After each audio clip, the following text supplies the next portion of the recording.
सभी को नमस्कार। पूर्व तट रेलवे लगातार अपने यात्रियों की सुरक्षा के लिए टेक्नोलॉजी का उपयोग कर रही है। जैसा आपको ध्यान होगा कि इस वर्ष जनवरी 2026 में विशाखापट्टनम में एक हमने ह्यूमन रोबोकॉप को अनवील किया था और वो विशाखापट्टनम स्टेशन पे कार्यरत है। उसी के ऊपर बिल्ड करते हुए हमने उसके अंदर जो कमियां थी, जो हमें लगता था कि और इम्प्रूवमेंट हमें करना चाहिए, उसको ध्यान में रख के ये आपके सामने जो रोवर है ये डेवलपमेंट किया गया है। AI इनेबल्ड कैमराज हैं इसके अंदर, काफ़ी सारी फंक्शनैलिटीज़ हैं जो कि हमको रियल टाइम सर्वेलेंस में, स्मार्ट पुलिसिंग में, एविडेंस बेस्ड पुलिसिंग में हमको हेल्प करेगी। जैसा आपने देखा कि ये बहुत ही पैसेंजर फ्रेंडली एक रोवर है। ये भीड़भाड़ वाले क्षेत्रों में क्राउड मैनेजमेंट के लिए हमको हेल्प करेगा, हेड काउंट देता है। इसमें फेस रिकॉग्निशन सिस्टम लगा हुआ है और यदि हम किसी अपराधी का या अपराधी के अलावा भी, जैसे मान लिया किसी खोए हुए व्यक्ति का, खोए हुए बच्चे का, इसके अंदर यदि फ़ोटो डालते हैं तो डेटाबेस से ये जितने भी स्टेशन पे इसकी लिमिट के अंदर जो फेसेस आते हैं उनको रिकॉग्नाइज करके यदि वो पाया जाता है तो उसके बारे में हमें अलर्ट भेजेगा।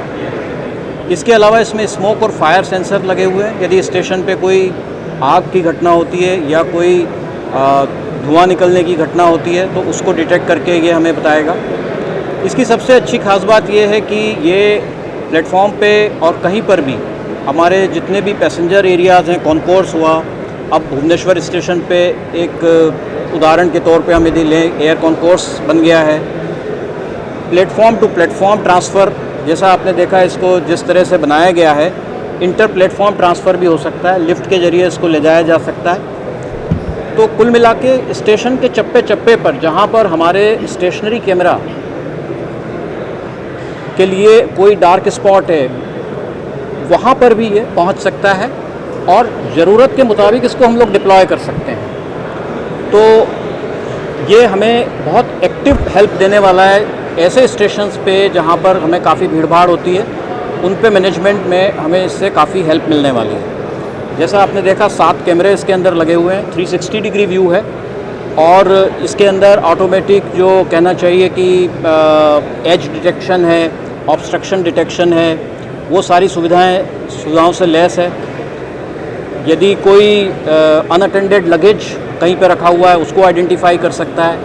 कोई एरिया जिसमें इंट्रूडर नहीं आना चाहिए, फॉर एग्ज़ाम्पल लोग भीड़भाड़ के समय में ट्रैक के ऊपर जंप करते हैं, तो यदि ट्रैक के ऊपर जंप करते हैं उसके लिए हम यदि इसकी सर्वेलेंस को इस्तेमाल करेंगे तो ये हमें बताएगा कि लोग ट्रैक के ऊपर जा रहे हैं। तो इस तरह की सारी सुविधाओं से लैस है जिससे हम लोगों की जो मॉनिटरिंग है, जो पुलिसिंग है, उसके अंदर काफ़ी हमें हेल्प मिलने वाली है।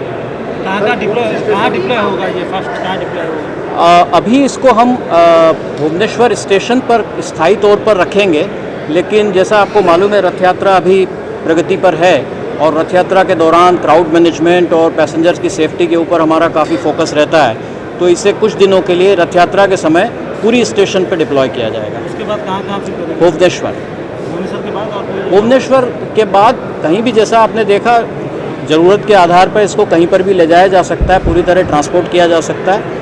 तो ज़रूरत के आधार पर इसे हम डिप्लॉय कर सकते हैं। और इसके अंदर जैसा मैंने बताया विशाखापट्टनम में हमने जो लगाया था, उसके बाद ये जो एक इम्प्रूव्ड वर्जन है, तो इसके डिप्लॉयमेंट के बाद में हमें इसमें और यदि कुछ लगता है कि हम AI टेक्नोलॉजी, देखिए बहुत तेज़ी से बढ़ रही है और नए नए फीचर्स आ रहे हैं, तो टेक्नोलॉजी अपग्रेडेशन है और उसके अलावा कैपेबिलिटी एनहांसमेंट है। उसके तौर पे जो भी हमें फीडबैक मिलेगा उसके आधार पे और इसके अंदर हम लोग सुधार कर सकते हैं और अन्य स्टेशन जहाँ पर हमें भीड़भाड़ का सामना करना पड़ता है वहाँ पर भी लगाया जाए। कितना किलोमीटर ये रेडियस इसका होगा, ये कैप्चर कर पाएगा कितना किलोमीटर? देखिए, फेस रिकॉग्निशन के लिए इसमें करीब 35 से 40 मीटर की दूरी तक कर सकता है यदि लाइटिंग वगैरह ठीक है तो, और लाइटिंग वगैरह कम है यदि तो 8 से 10 मीटर की रेंज में ये फेशियल रिकॉग्निशन कर सकता है। और कितना किलो टोटल, मतलब जो स्टेशन जैसे प्लेटफॉर्म का, इसके बारे में पता मिलेगा तो कितने दूर तक? 2 किलोमीटर किलोमीटर रेडियस बोल रहे हैं। नहीं, इसे जितना चलाना जितना उतना आप जहाँ ले जा बैटरी सकते है। हैं, जहाँ ले जाना चाहें ले जा सकते हैं। बैटरी ऑपरेटेड है, व्हील माउंटेड जितना है, ले तो ये आप कहीं भी डिप्लॉय कर सकते हैं। कैसे चलता है ये? बैटरी ऑपरेटेड है। सर इसको पहले कहीं इम्प्लीमेंट किया गया है या पहली बार है ये इंडिया में?